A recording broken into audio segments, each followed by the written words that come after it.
Hello students, welcome to Bioroot classes. आज हम next chapter start करने जा रहे हैं, न्यू चैप्टर जो क्या है हमारा रिप्रोडक्टिव हेल्थ। ठीक है, तो आप एक चीज यहाँ पे समझिए। अगर हम रिप्रोडक्टिव हेल्थ की बात करते हैं, वैसे तो रिप्रोडक्टिव हेल्थ में हम मेल और फीमेल दोनों की ही बात करेंगे, बट जो मेन हम बात यहाँ पे करते हैं वो फीमेल्स से रिलेटेड हम बात करते हैं। क्यों? क्योंकि फीमेल की जो बॉडी होती है वो much more complicated than males. ठीक है, और यहाँ पे क्या होता है कि उसको डिफरेंट फेजेस उसकी लाइफ में जो आ रहे हैं या उसको जो फेस करने पड़ रहे हैं, तो उसमें क्या होता है बहुत सारे चेंजेस बॉडी में आते हैं, जिसकी वजह से उनकी जो रिप्रोडक्टिव हेल्थ है, ये जो रिप्रोडक्टिव ऑर्गन्स हैं, वो या तो खराब होने लगते हैं या उनमें कुछ ना कुछ प्रॉब्लम आने लगती है। ठीक है, तो इस चैप्टर में हम यही चीजें पढ़ेंगे। तो इसमें सबसे पहले स्टार्ट करते हैं कि जो WHO था, WHO जो है अकॉर्डिंग टू WHO क्या है? World health organisation.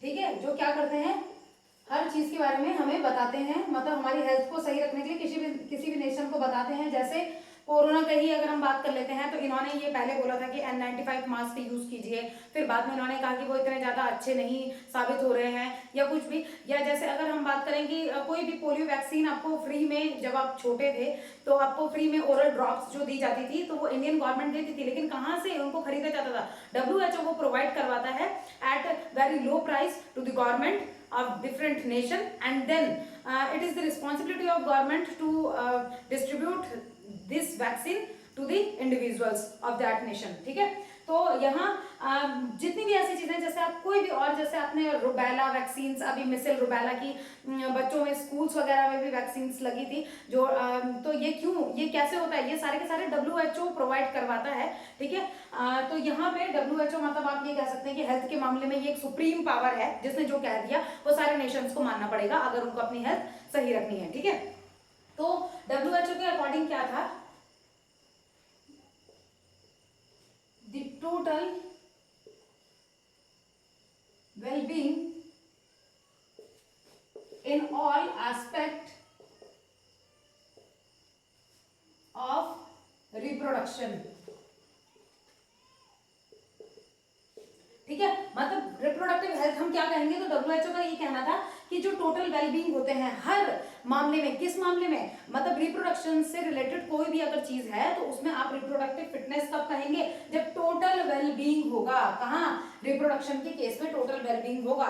तो वेदर वो कुछ भी हो सकता है कि अगर हम इंडिविजुअल की बात करते हैं तो हम ये कह सकते हैं कि वो सोशली फिट है या नहीं है, मतलब रिप्रोडक्शन के अकॉर्डिंग, या हम ये कह सकते हैं कि वो इमोशनली फिट है नहीं है, या फिजिकली फिट है नहीं है, या वो क्या है, बिहेवियरल फिट है या नहीं है। ठीक है, तो ये सारी की सारी चीजें इसके अंदर आती हैं। तो यहाँ हम बोल सकते हैं, मतलब जो ये है रिप्रोडक्टिव हेल्थ मीन्स, ठीक है, कि reproductive health means the total wellbeing in all aspect of reproduction. फिर उसके बाद जैसे, मतलब रिप्रोडक्शन में कैसे हम बोल सकते हैं कि इसका मतलब है दैट इज फिजिकली,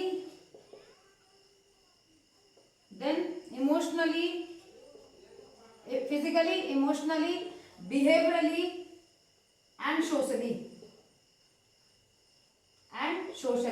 तो यानी हम ये कह सकते हैं कि फिजिकल, इमोशनल, बिहेवियरल और सोशल तरीके से अगर कोई रिप्रोडक्टिव, मतलब किस एस्पेक्ट में, रिप्रोडक्शन के एस्पेक्ट में अगर कोई है, फिट है, तो आप उसी को क्या कहेंगे कि वो क्या हो गया, रिप्रोडक्टिव हेल्थ उस इंसान की बिल्कुल ठीक है। फिर उसके बाद ही, मतलब आप ये कह सकते हैं कि कोई एक ऐसी सोसाइटी है, या society having the members with physically and functionally fit reproductive organs, ये आप कह सकते हैं। दूसरा, तो दूसरा, society having physically and functionally fit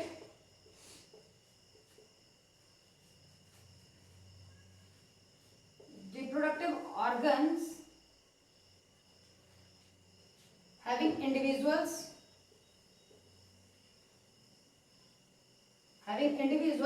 कैसे individuals that are physically and functionally fit reproductive organs, जिनके पास रिप्रोडक्टिव ऑर्गन्स कैसे हैं, फिजिकली भी ठीक है और फंक्शनली भी ठीक है। क्योंकि ऐसा हम ये नहीं कह सकते, जैसे इनफर्टिलिटी की अगर हम बात करते हैं तो हम ये नहीं कह सकते कि इनफर्टिलिटी सिर्फ इसीलिए हो रही है कि जो रिप्रोडक्टिव ऑर्गन्स हैं वो वेल डेवलप्ड नहीं है। ऐसा नहीं होता, उसके बहुत सारे अदर रीजंस भी हैं। कभी कभी हार्मोनल जो इम्बैलेंस है उसकी वजह से ऐसा हो जाता है, या कभी कभी जैसे ओवेरियन सिस्ट कभी फीमेल में हो जाता है, या ऐसे ही मेल्स में जैसे हम प्रोस्टेट कैंसर बोल सकते हैं, या कुछ भी बहुत सारे कारण और हो सकते हैं। ठीक है, तो मतलब हम ये कहेंगे कि वो फिजिकली भी फिट होना चाहिए रिप्रोडक्टिव ऑर्गन, और फंक्शनली भी वो फिट होने चाहिए। ठीक है, तो यहाँ आई थिंक आपको इतना समझ में आ गया होगा कि WHO ने क्या कहा कि वो अगर रिप्रोडक्टिव हेल्थ की बात करते हैं तो वो ये कहते हैं कि कोई भी इंडिविजुअल टोटल वेलबींग होना चाहिए। किस बेसिस में? सारे रिप्रोडक्शन के एस्पेक्ट उसके बिल्कुल ठीक होने चाहिए, जैसे वो फिजिकली ठीक होना चाहिए, वो इमोशनली ठीक होना चाहिए, बिहेवियरली और सोशली वो ठीक होना चाहिए। ठीक है, या वो सोसाइटी जिसमें ऐसे इंडिविजुअल्स हैं जिनका फिजिकली और functionally fit reproductive organs present हैं, तो वहां पे इसका मतलब उनकी रिप्रोडक्टिव हेल्थ अच्छी है। ठीक है, अब उसके बाद हम बात करते हैं नेक्स्ट, आप इतना का स्क्रीनशॉट ले लीजिए। देखिए, उसके बाद हम बात करते हैं यहाँ पे इंडियन गवर्नमेंट ने ही क्या किया था, इन्होंने या पूरे वर्ल्ड में अलग अलग कंपेन्स चलाए गए, अवेयरनेस कंपेन्स चलाए गए। ठीक है, तो जैसे हम ये कह सकते हैं जैसे अमेरिका वगैरह हो गए, वहाँ बिलबोर्ड्स होते हैं, तो बिलबोर्ड्स में भी मतलब वहाँ आप ये कह सकते हैं कि इंडिया से ज़्यादा एडवांस हो हैं, या इंडिया से ज़्यादा थोड़ा ओपन हो इन चीज़ों में है, कि वहाँ मतलब इस तरीके से इस बारे में डिस्कशन करने में कोई शाइनेस नहीं मानी जाती। और मतलब ये है कि जैसे उनका पूरा हेल्थ की वो बात करते हैं, हेल्दी जब उनको रहना है तो वहीं पे वो सेक्सुअली या रिप्रोडक्टिवली फिट भी होने चाहिए। तो बिलबोर्ड्स में बहुत सारे ऐसे अवेयरनेस कैंपेन्स वो बिलबोर्ड्स के थ्रू भी करते हैं। यहाँ पे भी अब आप देख रहे हैं कि थ्रू डिफरेंट जैसे आप एड्स की बात करते हैं हम, कि उनके थ्रू बताया जाता है। ठीक है, मतलब अब काफी चीजों में फिर भी इंडिया भी ठीक हो गया। तो यहाँ अगर हम बात करते हैं सबसे पहले कि इन 1951, अब यहाँ ध्यान दीजिए, किसी किसी किताब में किसी किसी बुक में आपको क्या चीज मिलेगी कि 1951, और किसी किसी में 1952 आपको मिलेगा। तो ये याद रखिए इन 1951 India was the first country which initiate, मैं initiate बोल रही हूं, ठीक है, which initiate an action plan and program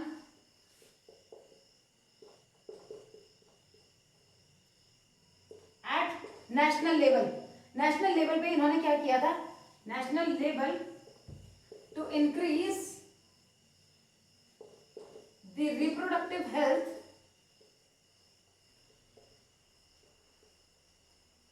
as social goal. आपके पास क्वेश्चन आ सकता है कि सोशल गोल किसने लिया था? अब ऐसे तो डिफरेंट डिफरेंट कंट्रीज है जिन्होंने डिफरेंट डिफरेंट काम किए, ठीक है, इसी रिप्रोडक्टिव हेल्थ को सही रखने में, लेकिन सोशल गोल किसने लिया था?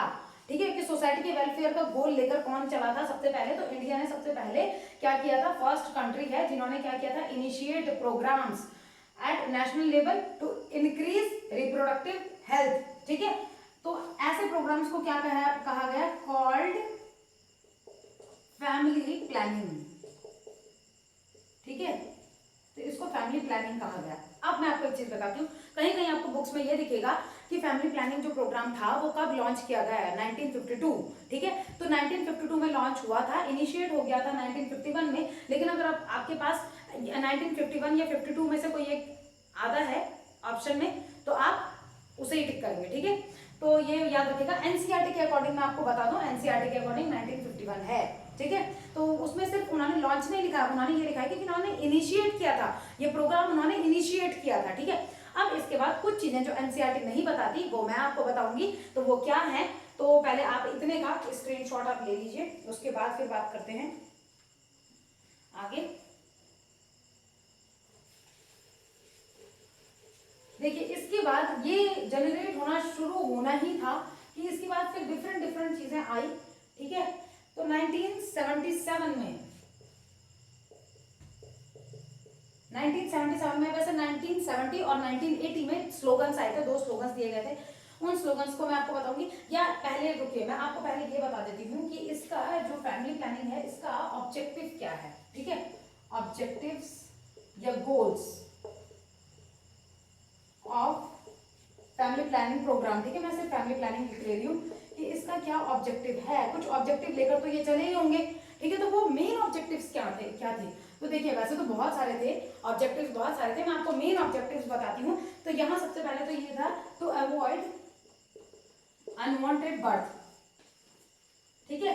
अनवांटेड बर्थ अगर है, मतलब पेरेंट्स अगर नहीं चाह रहे हैं कि वो कंसीव करें या वो आगे और बेबी नहीं चाह रहे हैं, तो उस उनके वो जो अनवांटेड बर्थ है उसको क्या करना, अवॉइड करना। तो ये इनका सबसे पहला वो था, जिसके अंडर में अभी मैं आपको आगे बताऊंगी कि कुछ कॉन्ट्रासेप्टिव मेथड्स इन्होंने यूज किए या कुछ कॉन्ट्रासेप्टिव मेथड्स इन्होंने निकाले, जिसमें आपके पास है भी कि जो सहेली है वो ओरल कॉन्ट्रासेप्टिव है जो फीमेल यूज करती हैं, और वो कहाँ डेवलप हुआ था सबसे पहले, CDRI लखनऊ, ठीक है, central drug research institute Lucknow के साइंटिस्ट ने उसको किया था, ठीक है। तो यहाँ फर्स्ट जो इसका ऑब्जेक्टिव है तो वो हो गया ये। सेकंड ऑब्जेक्टिव की बात करते हैं तो यहाँ to bring about wanted birth, wanted birth. अब यहाँ समझिए इसका मतलब क्या है, ब्रिंग अबाउट वांटेड बर्थ। यहाँ मैं अनवांटेड बर्थ बोल रही हूँ या वांटेड बर्थ बोल रही हूँ। कुछ फीमेल्स या कुछ जो कपल्स हैं वो ये भी तो चाह रहे होंगे वो इनफर्टाइल हो सकते हैं, या उनमें कुछ रिप्रोडक्टिव प्रॉब्लम हो सकती है, रिप्रोडक्टिव हेल्थ में प्रॉब्लम हो सकती है, जिसकी वजह से वो कंसीव ना कर पा रहे हो, बट वो चाह रहे हैं कि वो कंसीव करें। तो वहां पे किस तरीके से ब्रिंग किया जाए, किस तरीके से वो जो वांटेड बर्थ है वो किस तरीके से कराई जाए, तो ये भी क्या है, इसका ही एक ऑब्जेक्टिव है। नेक्स्ट ऑब्जेक्टिव की बात करते हैं तो to regulate interval between two child, ठीक है, दो चाइल्ड के बीच में इंटरवल को क्या करना, मतलब रेगुलेट करना, ताकि पॉपुलेशन कंट्रोल रहे। पॉपुलेशन जैसे इसमें कुछ आए भी थे, कुछ नारे, कुछ स्लोगन्स आए थे जिसमें ये था कि सेकंड आफ्टर 3 ईयर, इस तरीके से। तो वो मैं आपको बताऊंगी 1970 1980 में आए थे डिफरेंट, बट ये मैं कुछ आपको सिर्फ मेन ऑब्जेक्टिव्स बता रही हूँ, ऑब्जेक्टिव्स तो नहीं, तो बहुत सारे ऑब्जेक्टिव्स हैं, ठीक है। फिर है इसी में कि टू डिटरमाइन दी फैमिली का कि कितने इंडिविजुअल्स हैं, तो इसमें number of childrens in family, ठीक है, to determine number of childrens in family. मतलब पहले से ही इस तरीके से सोच कर रहना कि बस इतने ही वो चाहिए हैं, या जैसे दूसरा वैसे इसमें और चीज़ें भी आई थी बहुत सारी, जैसे अमियोसिंथेसिस होता है कि पहले ही पता लगा लिया जाता था कि जो मदर का वोम है उसमें मेल चाइल्ड है या फीमेल चाइल्ड डेवलप हो रहा है, और इसी का ही पता लगा के बहुत बार फीमेल फिटिसाइड भी किया जाता था, तो जिसको अब बैन कर दिया गया है, वो इलीगल प्रोसेस है जिसे बैन कर दिया गया है। तो ये क्यों बैन किया है, इसमें एक नारा आया था, वो मैं आपको अब बताने जा रही हूँ। आप इतने का स्क्रीनशॉट अगर लेना चाह रहे हैं तो ले लीजिए, अदरवाइज आपको इतनी चीजें समझ तो आई गई होंगी और आपको नीट के पेपर तक याद भी ये चीजें रही जाएंगी कि इंपॉर्टेंट ऑब्जेक्टिव्स इसके क्या थे, ठीक है। नेक्स्ट अब बात करते हैं उसके बाद कि इसमें कुछ प्रोग्राम्स थे, यहाँ हम बात करेंगे जैसे 1977 में, in 1977 it's change into family welfare programme,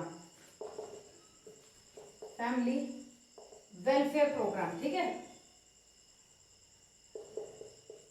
तो अब यहां समझिए, पहले सिर्फ फैमिली प्लानिंग थी, अब फैमिली वेलफेयर प्रोग्राम, मतलब अब फैमिली प्लानिंग नहीं, जो फैमिली है उसका भी वेलफेयर होना चाहिए पूरी तरीके से, जितने हैं मेंबर्स उनका वेलफेयर होना चाहिए। ये सिर्फ क्यों था, to improve the quality of life, ठीक है।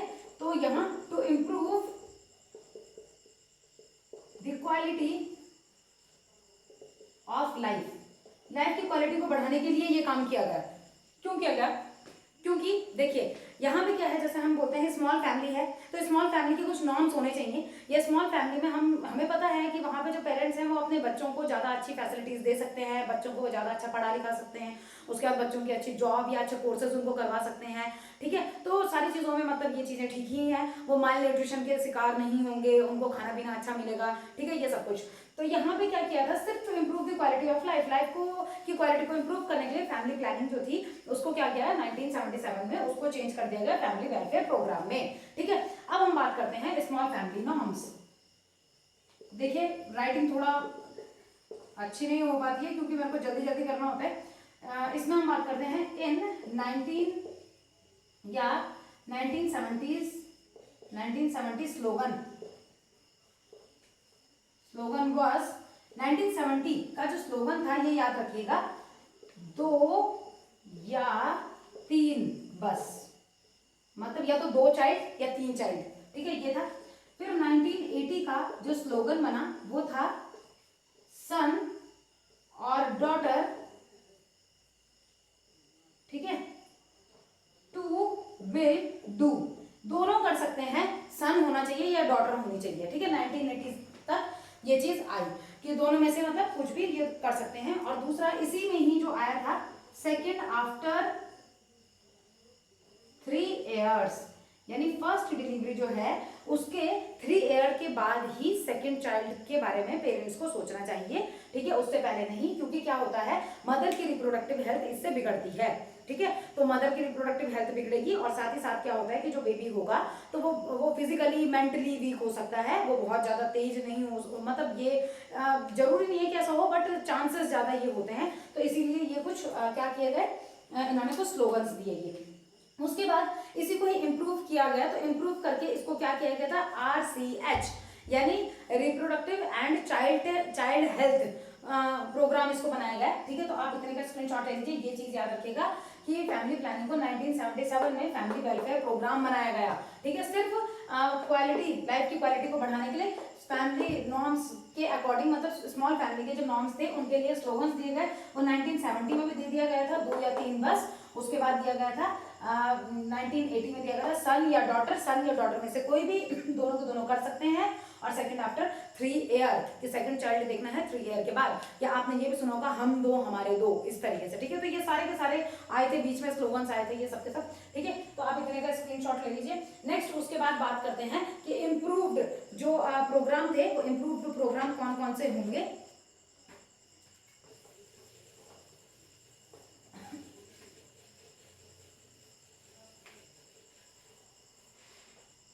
तो यहाँ हम बात करते हैं इम्प्रूव्ड प्रोग्राम्स की।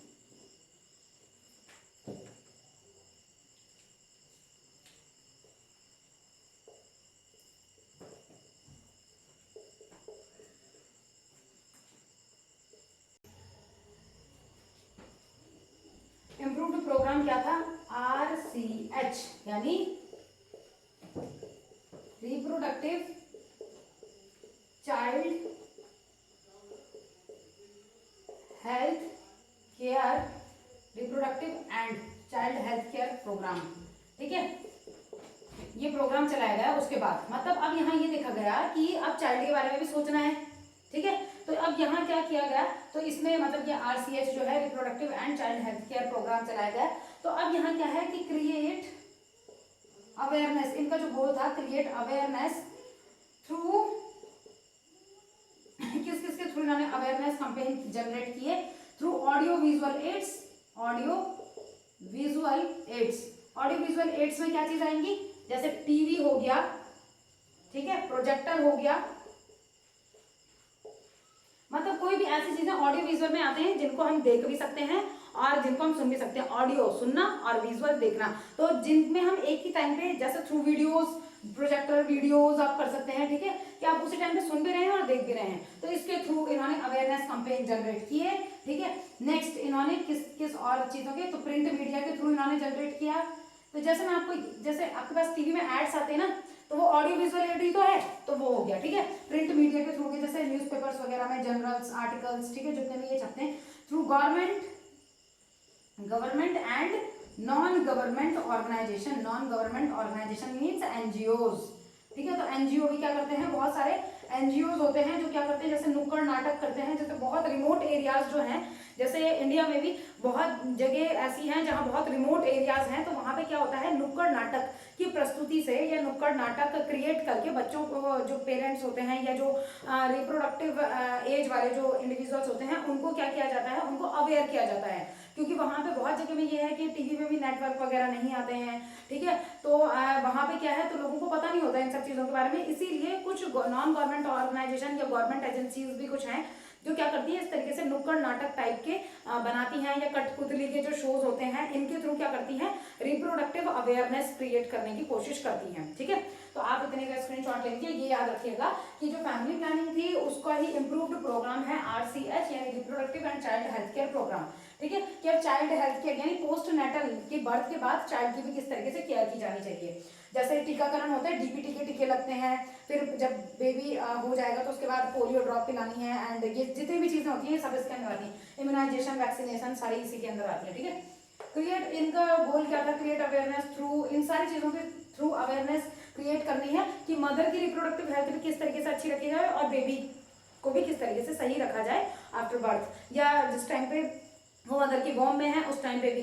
तो जैसे इसमें होती हैं बहुत सारी हमारे इंडिया में ही, जैसे आपको ये पता भी होगा कि कुछ आंगनवाड़ी होती है, तो आंगनबाड़ी में क्या होता है, इनमें जैसे जितनी भी ऐसी जैसे जो विलेज वाले एरिया हैं वहाँ ज़्यादा ये होता है। तो इसमें क्या होता है, जितनी भी रिप्रोडक्टिव एज वाली जो विमेंस हैं या जो जैसे प्रेग्नेंट विमेंस होती हैं, मदर हैं जो, तो उनको उनके लिए गवर्नमेंट से ही क्या आती है, बहुत सारी चीज़ें आती हैं, ऐसी चीज़ें आती हैं, खाने पीने की चीज़ें आती हैं, जिससे क्या होता है उनकी खुद की इम्यूनिटी स्ट्रांग होगी, या वो खुद भी हेल्दी रह पाएंगी और जो बेबी होगा वो भी हेल्दी रह पाएगा। ठीक है, तो इस तरीके के मतलब ये अवेयरनेस कैंपेन्स हैं, और कुछ गवर्नमेंट मतलब मदद है गवर्नमेंट के थ्रू रिप्रोडक्टिव जो हेल्थ है उसको सही करने की। तो इसका स्क्रीनशॉट ले लीजिए।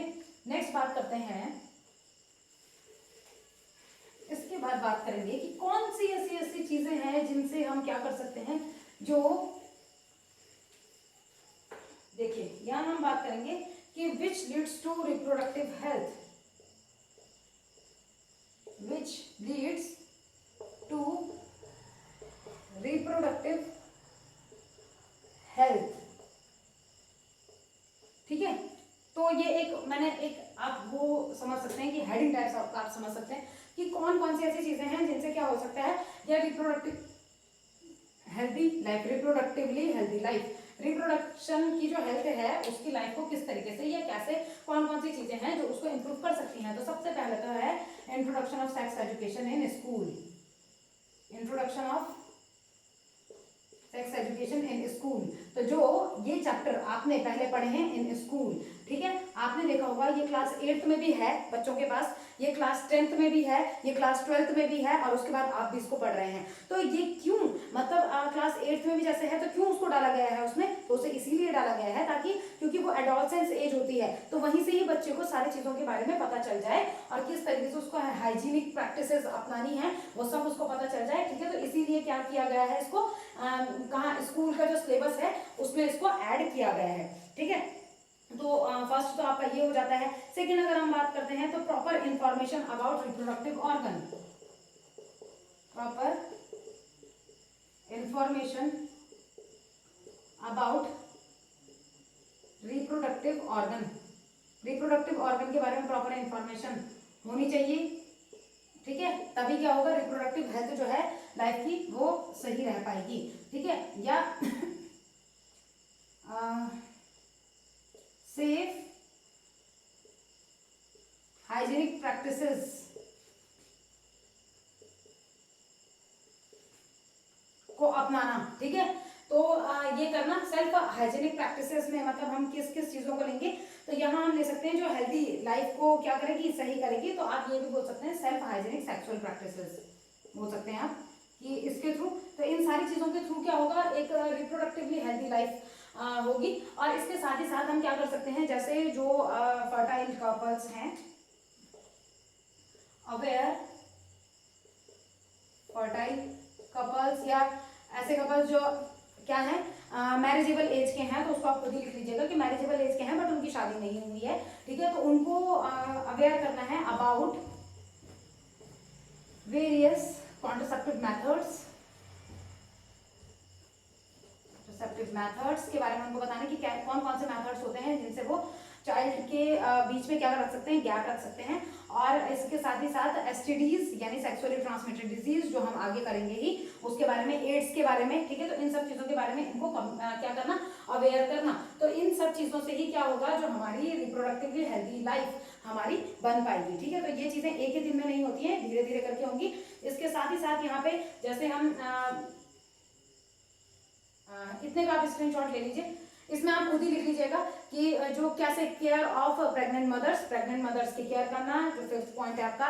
6th आपका हो गया कि प्रेग्नेंट मदर की केयर के बाद पोस्ट नेटल, जो मतलब जब बेबी हो गया तो उसके बाद पोस्ट नेटल केयर जो होती है, यानी जच्चा बच्चा बोलते हैं, तो जच्चा मीन्स मदर और बच्चा तो आपको पता ही है, तो दोनों की केयर करना पोस्ट नेटल केयर के अंदर वो आता है। या इंपॉर्टेंस ऑफ ब्रेस्ट फीडिंग, तो इसके बारे में बताना लोगों को, ठीक है। तो ये जितनी भी चीजें हैं ये सारे के सारे किसके अंदर आएंगे, ये हमारी रिप्रोडक्टिवली हेल्दी लाइफ को लीड कर सकते हैं, या मतलब इसके वजह से ये है रिप्रोडक्टिवली हेल्दी लाइफ लोगों की हो सकती है, ठीक है। तो उसको आप खुद ही लिख लीजिएगा कि केयर ऑफ प्रेग्नेंट मदर्स, और फिर पोस्ट नेटल केयर हो गई, और उसके बाद इंपॉर्टेंस ऑफ ब्रेस्ट फीडिंग हो गया, ये सारी की सारी चीजें इसके अंदर आएंगी। इसके साथ ही साथ इसमें और चीजें भी आएंगी, जैसे awareness of programmes due to population growth की वजह से, या बहुत सारे जैसे सेक्स एब्यूजेस होते हैं, तो सेक्स एब्यूजेस के बारे में लोगों को बताना और उसके खिलाफ आंदोलन करना, कि मतलब ये जो भी चीजें हो रही हैं सेक्स एब्यूजेस जो है तो ये सही नहीं है, उसके खिलाफ आंदोलन करना। तो इन सब चीजों से ही क्या होगा,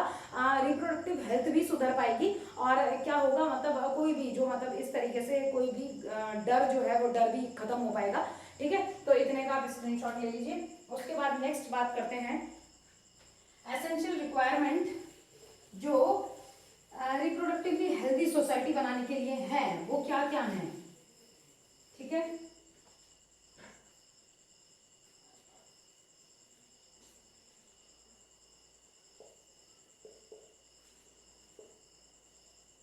essential requirement to provide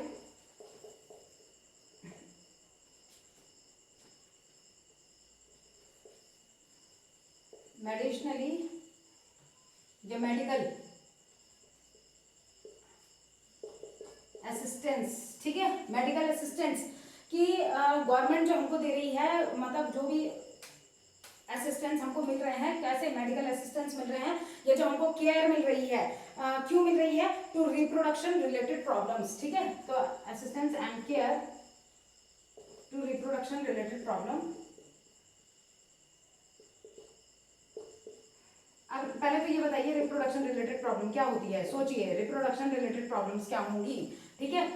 तो यहाँ हम मतलब रिप्रोडक्शन से रिलेटेड कोई भी प्रॉब्लम हम इसमें ले सकते हैं। हम इसमें कौन कौन सी चीजें ले सकते हैं, हम इसमें एबॉर्शन ले सकते हैं, आप इसमें खुद ही लिख लीजिएगा, ठीक है, कि हम इसमें कौन कौन सी चीजें ले सकते हैं। तो इसमें प्रेगनेंसी हो सकती है, डिलीवरी हो सकती है, इनफर्टिलिटी, कुछ भी, प्रेगनेंसी, इनफर्टिलिटी, डिलीवरी, ठीक है, sexually transmitted disease,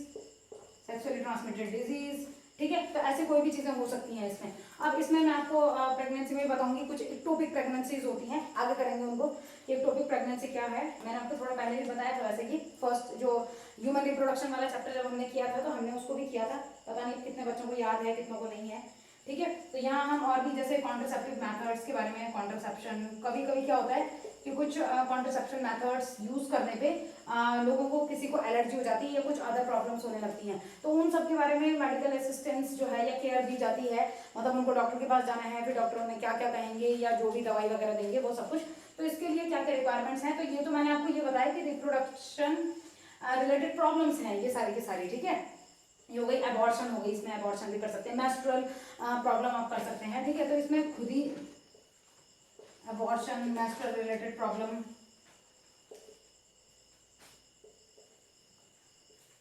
related problems, ठीक है। अब इसमें ये समझिए, देखिए यहाँ क्या है, इसको करने के लिए हमको कौन कौन सी, ये तो आपके पास एक मैंने वो किया है कि कौन से एसेंशियल रिक्वायरमेंट्स हैं, कि मतलब क्या क्या चीजें चाहिए। तो यहाँ हम क्या करेंगे, इसमें कुछ तो एक तो हम कि जो भी एक्शन प्लान्स हैं उनका सक्सेसफुल इम्प्लीमेंटेशन होना जरूरी है। मतलब गवर्नमेंट ने, ठीक है, स्कीम्स बना रखी हैं, गवर्नमेंट ने बहुत सारी चीजें, मेथड्स बना रखे हैं, लेकिन लोगों को पता ही नहीं है उनके बारे में। तो पहले उस चीज का पता होना चाहिए और सक्सेसफुल इम्प्लीमेंटेशन उसका होना चाहिए फर्स्ट, ठीक है। तो अब इतना पहले आप मतलब स्क्रीनशॉट लेना है तो लीजिए या इसको नोट कीजिए, मैं इतना इरेज कर रही हूँ, यहाँ मैं आपको बता रही हूँ। फिर ये याद रखिएगा कि रिप्रोडक्शन रिलेटेड प्रॉब्लम्स ये सारी हो सकती हैं। प्रेगनेंसी है, प्रेगनेंसी में कहीं प्रॉब्लम आ जाती है, वो इनफर्टिलिटी हो गई, डिलीवरी के टाइम पे प्रॉब्लम आ जाती है, कभी कभी मदर की डेथ हो जाती है या बहुत क्या होता है उनकी तबीयत खराब हो जाती है। फिर हो गया STDs, sexually transmitted disease, contraceptive methods का यूज करके कभी कभी प्रॉब्लम हो जाती है, ठीक है। अबॉर्शन हो गया, मेंस्ट्रुअल रिलेटेड प्रॉब्लम्स हो गई, कभी कभी ओवेरियन सिस्ट बन जाता है, ठीक है। ऐसे ही मेल्स में भी प्रॉब्लम हो सकती है। तो यहाँ हम सबसे पहले बात करेंगे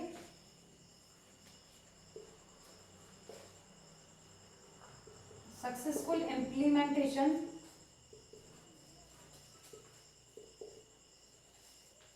of various plans कौन से प्लान, फैमिली प्लानिंग हो गई, या हम बोल रहे हैं reproductive and child health care programme के अंदर जो है, तो वो सारी की सारी चीजें इसके अंदर आ जाती हैं। ठीक है, तो हम ये करेंगे। नेक्स्ट अगर इसके बाद ही हम बात करते हैं कि इसमें ये जो है इसके इम्प्लीमेंटेशन के लिए भी क्या चीजें चाहिए, जो मेडिकल असिस्टेंस है, यानी ये चीज जो है इसके लिए रिक्वायर, यानी ये दोनों चीजें इनके लिए क्या रिक्वायर होगा, तो require better infrastructure. First infrastructure, पता चले गवर्नमेंट हॉस्पिटल तो खुल गया लेकिन कोई मशीन नहीं है वहां पे, क्या करना है, या डॉक्टर ही नहीं है वहां पे, तो बिल्डिंग ही बिल्डिंग का क्या करना है, better infrastructure, having better machines, having better doctors also. ठीक है, तो या हैविंग बेटर मेडिकल स्टाफ, जो भी है नर्सेज हैं या कोई भी, ठीक है, तो वो सारे के सारे इसके अंदर होने चाहिए। तो बेटर इंफ्रास्ट्रक्चर के साथ साथ ये भी आना चाहिए कि इंफ्रास्ट्रक्चरल फैसिलिटीज होनी चाहिए और प्रोफेशनल एक्सपर्ट्स उसमें होने ही चाहिए। ठीक है, मटेरियल्स उसमें होने चाहिए। तो better infrastructure include infrastructure, not only infrastructure. ठीक है, तो इंफ्रास्ट्रक्चर के साथ साथ दूसरा प्रोफेशनल एक्सपर्ट्स, जैसे अगर कभी फीमेल्स को कोई प्रॉब्लम है तो वो गायनेकोलॉजिस्ट के पास जाएंगी, मतलब उनको अगर ऐसी कोई प्रॉब्लम है, रिप्रोडक्टिव ऑर्गन से रिलेटेड कोई प्रॉब्लम है, वो गायनेकोलॉजिस्ट के पास जाती हैं। तो मतलब ये क्या है, वो प्रोफेशनल एक्सपर्ट्स ही तो हैं जो गायनेकोलॉजिस्ट हैं, जो सिर्फ गायना के बारे में जिन्हें पता है। ठीक है कि तो ये हो गया। नेक्स्ट अगर हम बात करते हैं कि मतलब ये तो नहीं है ना कि हम ईएनटी वाले डॉक्टर के पास चले जाएंगे या हम ऑर्थो वाले के पास चले जाएंगे, ये तो नहीं है। तो वो प्रोफेशनल एक्सपर्ट्स हैं अपने उस फील्ड में, वो प्रोफेशनल एक्सपर्ट्स हैं, तो वो वहाँ पे होने चाहिए। इसके साथ ही साथ मटीरियल सपोर्ट होना चाहिए। मटीरियल सपोर्ट में सब आता है। Material support include machines. ठीक है, मशीन्स हो गए, जितनी भी बड़ी बड़ी मशीन्स वगैरह जो होती हैं, अल्ट्रासाउंड मशीन हो गई, एक्सरेज ऑल, ठीक है, वो सारी मशीन्स इसके अंदर आनी चाहिए। तो ये चीजें जब हो पाएंगी तभी जाके हम क्या कह सकते हैं कि जो मतलब मेडिकल असिस्टेंस या केयर तभी रिप्रोडक्टिव हेल्थ से को ठीक रख पाएगी जब ये सारी की सारी चीजें होंगी। ठीक है, तो ये चीज हो गई है। और बाकी क्या है कि जो कि ये हमको किस किस से बचा सकते हैं या केयर होनी चाहिए, कोई भी जितने भी मैंने आपको बताया कि रिप्रोडक्टिव रिलेटेड प्रॉब्लम्स, इन सबसे बचाव हमको तभी मिल सकता है। जैसे क्या हो गया, जितनी मैंने आपको अभी बताया था कि डिलीवरी हो गई और क्या हो गया, मेंस्ट्रुअल रिलेटेड प्रॉब्लम हो गई है, या अगर क्या हो गया, प्रेगनेंसी में भी इक्टोपिक प्रेगनेंसी हो गई है, या कोई भी और चीज़ है। ठीक है, तो ये जितनी भी रिप्रोडक्शन रिलेटेड प्रॉब्लम है उन सबको ट्रीट करने के लिए ये सारी चीज़ें चाहिए। बेटर हॉस्पिटल चाहिए, इंफ्रास्ट्रक्चर, बेटर डॉक्टर्स चाहिए, मेडिकल स्टाफ चाहिए, बेटर मटीरियल सपोर्ट यानी मशीन्स वगैरह भी बेटर चाहिए। इसमें मैं आपको एक चीज़ और बता देती हूँ, अमीनोसिंथेसिस।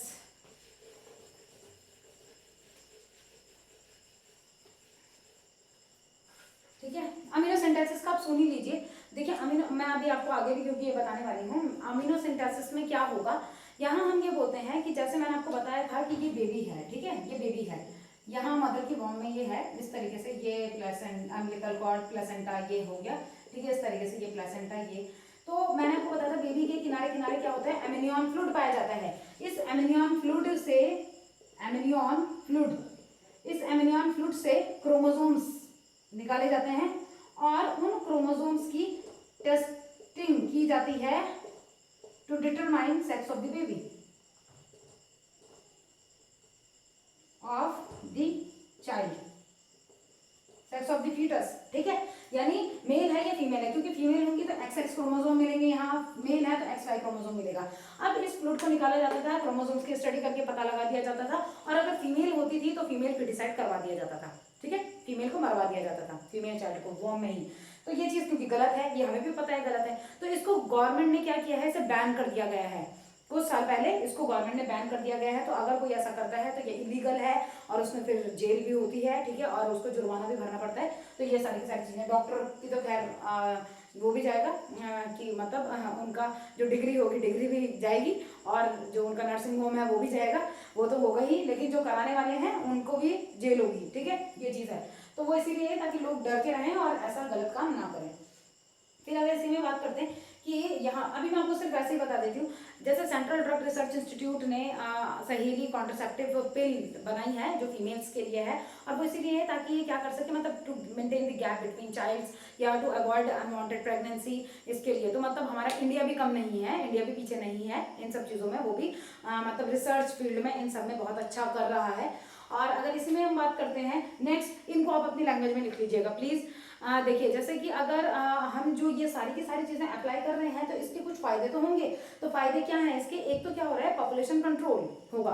दूसरा जो पोस्ट नेटल जो वो है, यानी पोस्ट नेटल केयर जो है वो अच्छी हो रही है, ठीक है। मोर्टिलिटी रेट की अगर हम बात करते हैं तो वो कम हो रहा है, ठीक है, डेथ रेट कम हो रहा है, क्योंकि मदर भी अब बच पा रही हैं। और पहले ज़माने में हमको ये सुनते थे, या पहले ज़माने का आपको कहीं से सुना होगा आपने, कि जो मदर होती थी वो डिलीवरी के टाइम पे बहुत मदर की डेथ हो जाती थी, बहुत सारी मदर्स की, क्योंकि उनकी प्रॉपर केयर नहीं हो पाती, डॉक्टर्स नहीं होते थे, ठीक है, इस तरीके से। लेकिन अब ये सब नहीं है, तो अब क्या हो रहा है, इन सब चीज़ों में सुधार आ रहा है।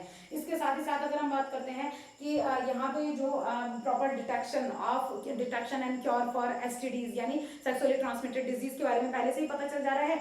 अगर किसी को प्रॉब्लम हो रही है वो गायनेकोलॉजिस्ट या वो मेल डॉक्टर जो है, मतलब उनके पास वो जा रहे हैं, ठीक है, जो मतलब मेल रिप्रोडक्टिव ऑर्गन से रिलेटेड स्पेशलिस्ट जो होंगे तो वो जा रहे हैं, मेल और फीमेल जो भी हैं, तो मतलब उनको एसटीडीज जो है सेक्सुअली ट्रांसमिटेड डिजीज का अगर स्टार्टिंग हो रही है तो उन्हें पता चल जाता है और वो ठीक हो जाते हैं। तो मतलब ये सारी की सारी चीज़ें क्या है, ये हमको एक आप ये कह सकते हैं कि ये सारी की सारी चीज़ों की वजह से ही रिप्रोडक्टिव हेल्थ क्या हो पा रही है, सुधर पा रही है। अब इसमें मैं एक चीज़ आपको बता देती हूँ, यहाँ पे पॉपुलेशन कंट्रोल या population explosion and birth control की हम बात करेंगे। मैं आपको सिर्फ अभी ये बता रही हूँ कि कितने मेथड्स हैं, उनको हम नेक्स्ट क्लास में करेंगे। अभी मैं सिर्फ आपको एक मतलब दिमाग में आपके थोड़ा बैठ जाए, और तब हम जब करेंगे तो आपको ढंग से चीज़ें क्लियर हो जाएँ, ठीक है। तो यहाँ हम बात करेंगे अमीनो सिंथेसिस हो गया, ठीक है, जहाँ अमीनो फ्लूइड को यूज किया जाता है, उससे क्रोमोसोम्स निकाले जाते हैं और उन क्रोमोसोम्स की टेस्टिंग से पता लगाया जाता है कि जो चाइल्ड है तो वो चाइल्ड कैसा है, उस चाइल्ड में वो मेल है या फीमेल है, ठीक है, क्रोमोसोम्स की स्टडी से वो पता लगाया जाता है। अब उसके बाद बात करते हैं यहाँ कुछ बर्थ कंट्रोल मेथड्स की बात करते हैं। बर्थ कंट्रोल मेथड्स, ठीक है। फर्स्ट दो मैं आपको बता रही हूँ इसमें। तो देखिए मैं अभी सिर्फ आपको ये मैं डिस्कस नहीं कर रही हूँ, ये सिर्फ इसलिए है कि अभी आपके दिमाग में रहे, नेक्स्ट जो हम लेक्चर होगा तो उसमें आपको सारी चीजें ढंग से क्लियर हो जाएं, ठीक है। तो यहाँ हम बात करते हैं टेम्पररी स्पेसिंग मेथड। सबसे पहला टेम्पररी स्पेसिंग मेथड, यानी चाइल्ड के बीच में टेम्पररी स्पेस करने वाले मेथड्स कौन कौन से हैं। तो यहाँ हम बात करते हैं, मैं इसी तरीके से आपको बता देती हूँ कि हम किस किस तरीके से मतलब कुछ टाइम के लिए क्या कर सकते हैं, स्पेस कर सकते हैं मतलब चाइल्ड के बीच में। तो सबसे पहले केमिकल मेथड। अब मेथड्स क्या है वो मैं आज नहीं डिस्कस करूंगी, वो हम नेक्स्ट क्लास में डिस्कस करेंगे। सेकंड इज बैरियर मेथड हो गया इसमें, ठीक है। हार्मोनल मेथड हो गया इसमें जहां हम क्या बोल रहे हैं, टेम्पररी बोल रहे हैं, हम परमानेंट नहीं बोल रहे हैं इसमें, ठीक है। और यही हम क्या बात करते हैं, इसी में ही एक और आता है नेचुरल मेथड। नेचुरल मेथड जिसमें एनसीईआरटी भी आपको क्या बताती है, एक क्वार्टस इंटरैक्टस बताती है, ठीक है, क्वार्टस विड्रॉवल मेथड बताती है और पीरियडिक एब्स्टिनेंस मेथड बताती है, ठीक है। नेक्स्ट बात करते हैं, ये तो था कि कुछ टाइम के लिए मतलब कुछ केमिकल्स का आप यूज कर लें और उसकी वजह से कुछ टाइम के लिए आप कॉन्ट्रासेप्शन के तौर पे उसको यूज कर सकते हैं। बैरियर मेथड में भी आप ये कर सकते हैं, जैसे हम कॉन्डोम डायफ्राम की बात करते हैं। हार्मोनल मेथड्स में हम पिल्स वगैरह की बात कर सकते हैं, और नेचुरल मेथड में मैंने आपको बताई है, ढंग से करेंगे बाद में, मतलब डिटेलिंग में हम इसको पढ़ेंगे। फिर बात करते हैं दूसरा टर्मिनल मेथड। अब टर्मिनल मेथड क्या है, टर्मिनल मतलब जहां पे टर्मिनेट कर दिया, ठीक है। तो टर्मिनल मेथड में हम दो तरीके से बात करेंगे। The first is surgical method, या इसी को ही हम बोलते हैं स्टीरिलाइजेशन, यानी जहां ऑपरेशन कर देना। तो इसमें मैं आपको दो बताती हूं। इन मेल्स वैसेक्टोमी और इन फीमेल्स ट्यूबेक्टोमी, ठीक है। मेल्स और फीमेल्स में वैसेक्टोमी और ट्यूबेक्टोमी, एक तो ये हो गया। और एक हम बात करते हैं एमटीपीज, यानी मेडिकल टर्मिनेशन ऑफ प्रेगनेंसीज, ठीक है, ये हो गया। तो आप इसका स्क्रीनशॉट तो जरूर ले लीजिए। Medical termination of pregnancy.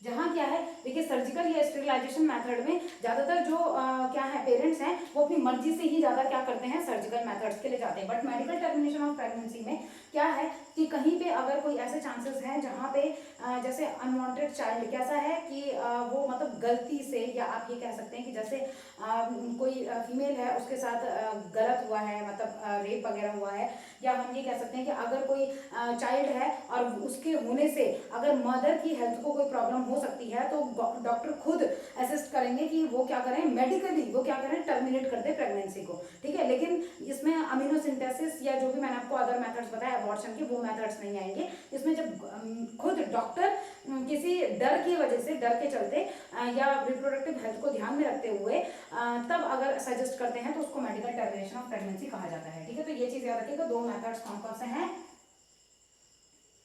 The first is temporary method, जिसको कुछ टाइम के लिए यूज कर सकते हैं, टेम्पररी है जो, ठीक है, कुछ टाइम के लिए यूज कर सकते हैं। बट ये कि जब हम इन मेथड्स को यूज करना बंद कर देंगे तो जो मदर है या जो फीमेल है वो कंसीव कर सकती हैं, सेकंड चाइल्ड या फर्स्ट चाइल्ड ही वो कंसीव कर सकती हैं, ठीक है। टर्मिनल मेथड्स में लेकिन याद है कि एक बार अगर ये मतलब जैसे सर्जिकल मेथड तो इसमें ये है जो ज़्यादातर क्या होता है, इसका फेलियर के चांसेस कम ही होते हैं। तो यहाँ पे ये है कि वो टर्मिनेट हो गया, मतलब वो परमानेंट मेथड बन जाता है, ठीक है। ये है। और बाकी एमटीपीज में तो जब मेडिकली मतलब डॉक्टर असिस्ट करेंगे या सजेस्ट करेंगे कि वो क्या करें, अबॉर्शन करा देंगे, ये चीज़ें। तो आज के लिए हम इतना ही रखते हैं, नेक्स्ट क्लास में करेंगे फिर आगे। तो आप इतना पहले ध्यान से इसका स्क्रीनशॉट ले लीजिए आप एक तो, और बाकी अगर समझ आ रहा है, सब कुछ अच्छा लग रहा है आपको, तो प्लीज़ लाइक कीजिए, शेयर कीजिए ज़्यादा से ज़्यादा, और कमेंट जरूर कीजिए, ठीक है। तो आज के लिए इतना ही रखते हैं, थैंक यू सो मच।